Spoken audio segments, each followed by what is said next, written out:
Alasan fenomena orang sangat ingin mencampuri urusan Orang kepercayaan lain. orang lain. Ya, itu mana aku bahas sih. Pertama, sebenarnya mereka memang overjoy, bro.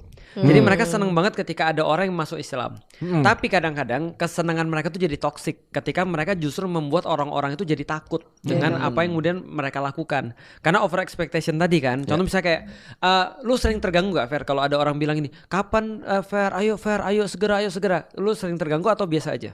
Segera masuk gitu. Iya. Masuk Islam. Oh, biasa Kayak- aja sih. Biasa aja. Iya. Nah, kalau ada orang yang merasa terganggu. Ada yang masa terganggu ya. Karena kayak lu ngapain sih ngurusin gue terus gitu kan ya? Kenapa lu nggak nunggu gue aja? Dia jadi kayak beban gitu maksudnya. Nah makanya terhadap orang-orang kayak gini kita nasihatin sebenarnya cukup lu doain dalam hati aja.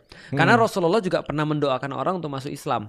Karena Rasul bilang gini, ya Allah perkuatlah kami dengan salah satu daripada 2 Umar yang kemudian berpengaruh yang akhirnya Allah kabulkan. Nah tapi tidak kemudian disamain depan matanya gitu maksudnya.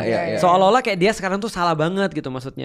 Nah maka kemudian ketika diadakan seperti itu aku ngerti sih overjoy-nya mereka. Cuman kita harus kasih tahu juga bahwa pada mereka bahwasanya jangan sampai yang mereka lakukan itu justru kontraproduktif terhadap orang. Seringkalinya kayak gitu karena menurut gua dengan overjoy-nya itu sama over fear mungkin ya. Ya, Itu yang bikin mayoritas orang trauma agama dan trauma bahasa agama. ya betul. Ini tuh in a way kayak topik kalau dulu tuh udah pas gue mulai konten, gue tuh dikasih beberapa saran. Ya, ini topik-topik tabu yang lu jangan bahas sama sekali. Termasuk salah agama satu. ya.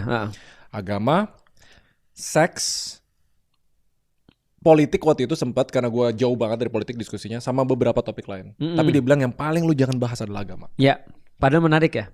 Nah, kalau misalnya saking tabunya dan bikin orang avoid bahas agama, gimana cara dia menambah wawasannya? Betul. Gimana cara dia mencari kebenaran kalau wawasannya aja nggak berani dicari Nah, dengan adanya trauma di masyarakat ini?